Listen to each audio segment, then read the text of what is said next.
Delhi police प्रवक्ता MS Randhawa press conference कर रहे हैं, क्या कह रहे हैं आपको सुनवाते हैं। आउटसाइड फोर्स डिप्लॉय की थी, जितने भी सेंसिटिव एरियाज थे उनको आइडेंटिफाई किया गया था। सीनियर ऑफिसर्स ने एरिया को पेट्रोलिंग किया था और कंट्रोल रूम के जितने भी कॉल्स थी उसको हमने मॉनिटर किया था।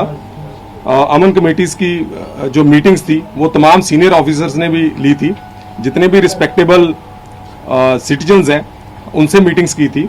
उसके मद्देनजर जैसे कि हमने आपसे कल भी शेयर किया है, लास्ट ईयर 18,798 पीसीआर कॉल्स थी जो एक्शनेबल पीसीआर कॉल्स होती हैं।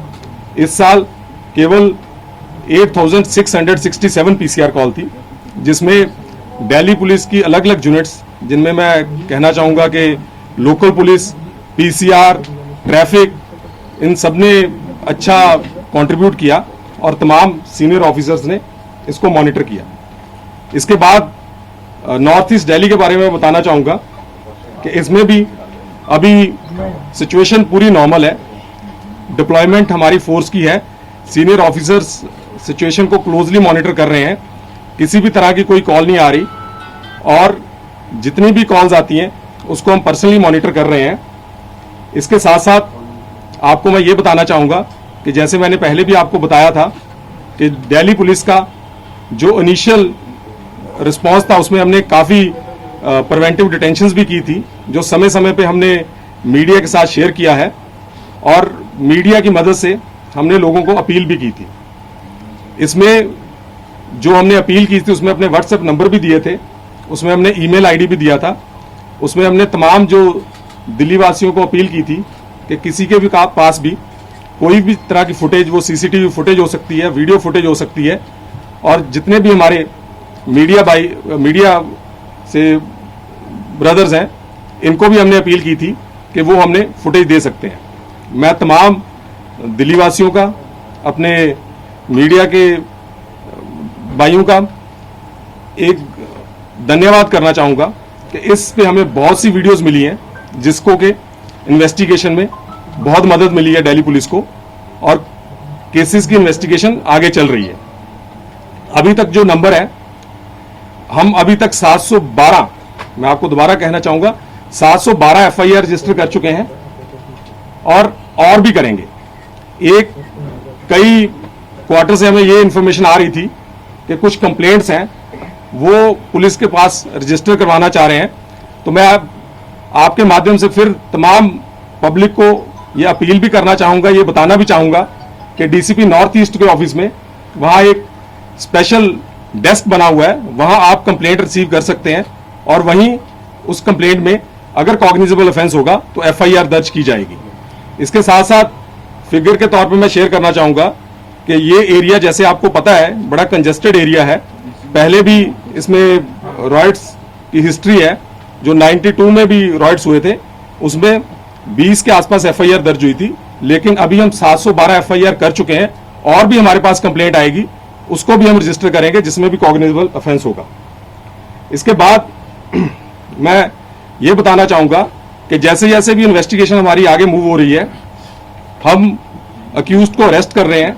अभी तक 200 से ऊपर हम जो अक्यूज्ड हैं उनको अरेस्ट कर चुके हैं और इसका नंबर और बढ़ेगा जैसे जैसे प्रोग्रेस आएगी। काफियों को हम आइडेंटिफाई कर चुके हैं। हर एक जो एफआईआर है उसमें अभी आगे इन्वेस्टिगेशन चल रही है और जिन्होंने भी कानून को अपने हाथ में लिया है उनके खिलाफ सख्त से सख्त कार्रवाई की जाएगी। और इसके साथ साथ मैं दिल्ली पुलिस की तरफ से तमाम दिल्ली वासियों को यह भी कहना चाहूंगा कि जो भी निर्दोष हैं उनके खिलाफ बिल्कुल कार्रवाई नहीं की जाएगी। जो भी हमारी इन्वेस्टिगेशन चल रही है इसमें मैं आपको बता दूं कि बेसिकली हम टेक्नोलॉजी का भरपूर योग कर रहे हैं। इसमें हम अलग अलग जो हमारे चैनल्स हैं, जैसे हमने अपील की है, जो भी हमारे पास वीडियोस आ रही हैं, कुछ हमारे पास सीसीटीवी फुटेज की वीडियोस है, उस समय जो फोर्स डिप्लॉय थी उन्होंने भी अपने कैमरा से वीडियो फुटेज बनाई। कुछ वीडियो फुटेज आपने भी देखा है कि पब्लिक डोमेन में है, आप मीडिया में भी फुटेज है।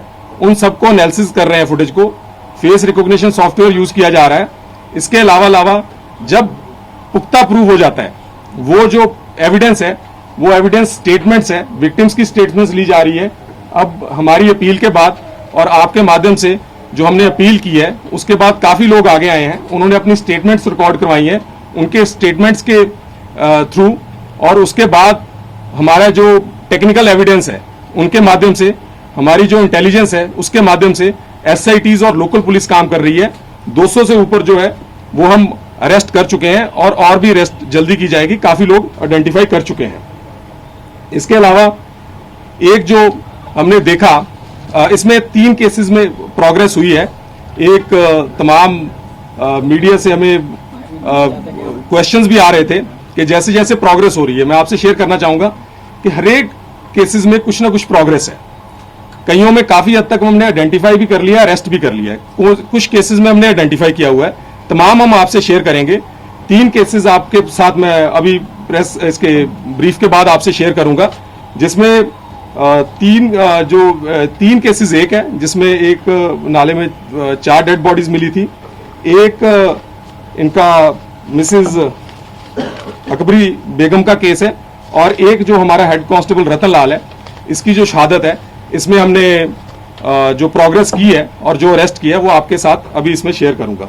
इसके साथ साथ मैं ये भी बताना चाहूंगा कि जो दिल्ली पुलिस है तमाम एंगल से इन्वेस्टिगेट कर रही है। इसमें हमारी अलग अलग टीम्स लगी हुई हैं, क्राइम ब्रांच की एसआईटीज लगी हुई हैं, लोकल पुलिस लगी हुई है, स्पेशल सेल इसको इन्वेस्टिगेट कर रहा है। इसमें कॉन्स्पिरेसी एंगल से भी इन्वेस्टिगेट किया जाएगा। जैसे जैसे इन्वेस्टिगेशन मूव करेगी आपके साथ हम शेयर करेंगे। इसके बाद जो हमने एक और अपील की थी वो रूमर्स की, उसमें मैं फिर दिल्ली वासियों का दिल्ली पुलिस की तरफ से धन्यवाद करना चाहूंगा, अपने मीडिया भाइयों का भी धन्यवाद करना चाहूंगा कि आपका बड़ा सहयोग रहा। जो एकदम से रूमर फैला था उसको कंटेन करने में आपने दिल्ली पुलिस की हेल्प की। मैं आपके माध्यम से फिर दोबारा दिल्ली वासियों को अपील करना चाहूंगा कि जो भी ऐसे एंटी सोशल एलिमेंट है, देश विरोधी ताकतें हैं, वो फिर कुछ ना कुछ ऐसा कर सकती हैं। आप कोई भी रूमर्स आता है, दिल्ली पुलिस ने अपने नंबर्स जो है वो पब्लिश किए हुए हैं, डिस्ट्रिक्ट कंट्रोल रूम्स के नंबर हमने पब्लिश किए हुए हैं। उस पे आप कोई भी रूमर है, कोई भी अफवाह है, उसकी पुष्टि जरूर कर लें। और इसी तरह मैं अपने मीडिया भाइयों को भी रिक्वेस्ट करना चाहूंगा कि जिस तरह आपने पिछली बार जो अफवाहें फैली थी उसकी पुष्टि जो आपने ये बताया कि ऐसी कुछ बात नहीं है, उसी तरह आपका सहयोग रहेगा। इसके अलावा इस बार हमने सोशल मीडिया पे इस पे हम बड़ा क्लोजली मॉनिटर कर रहे हैं। इस पे भी हमने 20 से ऊपर एफआईआर रजिस्टर की है। इसमें भी हमने काफी लोग अरेस्ट किए हैं। इसमें भी 2 तरह की अरेस्ट है। कुछ केसेस में हमने अरेस्ट किए हैं, 25 के आसपास हमने केसेस में अरेस्ट किए हैं। उसके बाद प्रिवेंटिव डिटेंशन भी की है। हमने जो कॉल्स आई हैं उसका पैटर्न एनालिसिस किया है। जिसने कॉल की है हमने ये देखा है कि अगर पैनिक में कॉल की है तो फिर हमने उसको कुछ नहीं कहा, लेकिन मान लीजिए उसमें भी पैटर्न आया, बार बार कॉल है, और उसमें अगर सोशल मीडिया में उसने फेक न्यूज चला रहा है या कोई हेटेड स्पीच चला रहा है, उसको भी हमने एफआईआर भी दर्ज की है और उसमें काफी हमने ब्लॉक भी करवाए हैं। दिल्ली पुलिस के ये एफर्ट जारी रहेंगे। और मैं आपके माध्यम से फिर बताना चाहूंगा कि दिल्ली में अभी पूरी अमन शांति है। दिल्ली वासियों से फिर अपील करना चाहूंगा कि इसी तरह आप सहयोग करते रहें। जो हमने नंबर आपके साथ व्हाट्सएप नंबर शेयर किए हुए हैं, कोई भी अगर आपके पास एविडेंस है, कोई वीडियो है, आप हमारे साथ शेयर कर सकते हैं। मीडिया भाइयों को मैं यही कहना चाहूंगा कि जैसे जैसे इन्वेस्टिगेशन प्रोग्रेस होगी इसके बाद भी हम आपके साथ शेयर करेंगे जो अभी इन्वेस्टिगेशन हुई है केसेस में। और तीसरा मैं ये भी कहना चाहूंगा कि किसी अफवाहों पे ध्यान ना दें। कोई भी अगर अफवाह है तो उसकी आप जो दिल्ली पुलिस द्वारा दिए गए डिस्ट्रिक्ट कंट्रोल रूम्स के नंबर है उस पर पुष्टि जरूर कर लें।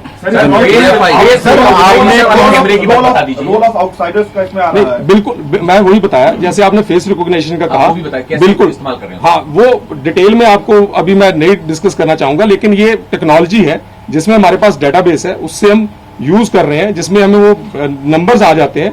1000 से ऊपर अभी बार नंबर जो आ चुके हैं, और इसके अलावा कुछ आउटसाइडर्स भी आए हैं, उस पर हम इन्वेस्टिगेशन कर रहे हैं। और इसके अलावा और भी एविडेंस हम इकट्ठा करके जब प्रॉपर एविडेंस आता है उसके बाद ही किसी की अरेस्ट करते हैं। इंटर स्टेट कोऑर्डिनेशन मीटिंग जो हुई थी आउटसाइडर्स को लेकर, उसमें क्या हुआ था? वही अभी जितने भी हमारे नेबरिंग स्टेट्स हैं उनके हम कांस्टेंट टच में हैं और उनसे जितने भी आइडेंटिफाई हो रहे हैं उस पर एक्शन ले रहे हैं। और एक आपके माध्यम से मैं फिर कहना चाहूंगा कि जो हमारा डीसीपी ऑफिस है, डीसीपी नॉर्थ ईस्ट ऑफिस में, वहां जो हेल्प डेस्क बना हुआ है, कोई भी अगर आपकी कंप्लेंट है किसी भी रिलेटेड हो सकती है, वो आप कंप्लेंट किसी इंसिडेंट के बारे में करवा सकते हैं, किसी इन्वेस्टिगेशन के बारे में करवा सकते हैं, आप वो कंप्लेंट जरूर कीजिए। सर, आपने कॉन्स्पिरेसी की बात की है। स्पेशल सेल ने 2 लोगों को गिरफ्तार किया, पीएफआई के मैंने जो यही मैं कह रहा हूं कि जो भी इन्वेस्टिगेशन हो रही है, जो तमाम हमारे यूनिट्स हैं वो तमाम एंगल से, कॉन्स्पिरेसी एंगल से भी देख रहे हैं। जिन्होंने ये सब कुछ किया उनको भी हम आइडेंटिफाई कर रहे हैं, कुछ अरेस्ट भी किए हैं। 3 केसेस का मैं अभी आपसे डिटेल्स शेयर करूंगा और इसके बाद और डिटेल्स। बहुत इंपॉर्टेंट पार्ट है। नहीं, मैंने कहा उस पर भी हम कर रहे हैं, बिल्कुल हम कर रहे हैं। सोशल मीडिया पर 60 अकाउंट ऐसे हैं जो 22 तारीख को शुरू हुए और 26 को बंद हो गए। वो सबको हमारे नॉलेज में है, उस पर सब पे कार्रवाई कर रहे हैं। मैं अभी भी कह रहा हूं कि कोई भी अगर क्रिमिनल्स है वो अपना फुटप्रिंट पूरा छोड़ के जाता है और उसी के बेसिस पे इन्वेस्टिगेशन कर रहे हैं। और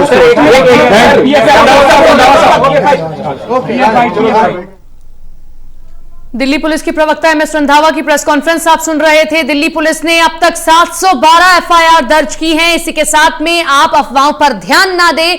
और जब ताहिर हुसैन और तमाम पीएफआई के मामलों पर सवाल किया गया, हमारी जांच आगे चल रही है। रतनलाल मामले में भी अभी जांच चल रही है। एक नाले से जो 4 शव मिले हैं उन पर भी दिल्ली पुलिस लगातार जांच कर रही है। वहीं कल लोकसभा में अमित शाह ने कहा था कि 300 लोग कम से कम दिल्ली सीमा से आए हैं। दिल्ली सीमा में जो यूपी की सीमा लगती है वहां से आए हैं, यूपी से आए हैं। तो उसको लेकर भी सवाल किया गया। हमारी जांच आगे चल रही है, लेकिन अब सभी के फेसेस को रिकॉग्नाइज किया जा रहा है, फेस को डिटेक्ट किया जा रहा है। और इसी के साथ में गोपाल राय ने कल बड़ा आरोप लगाया कि निर्दोष लोगों पर भी कार्रवाई की जा रही है। उसका जवाब भी एमएस रंधावा ने दिया कि निर्दोष लोगों पर कतई कार्रवाई नहीं की जाएगी। अगर जांच में कोई निर्दोष पाया जाता है तो उसे छोड़ दिया जाएगा।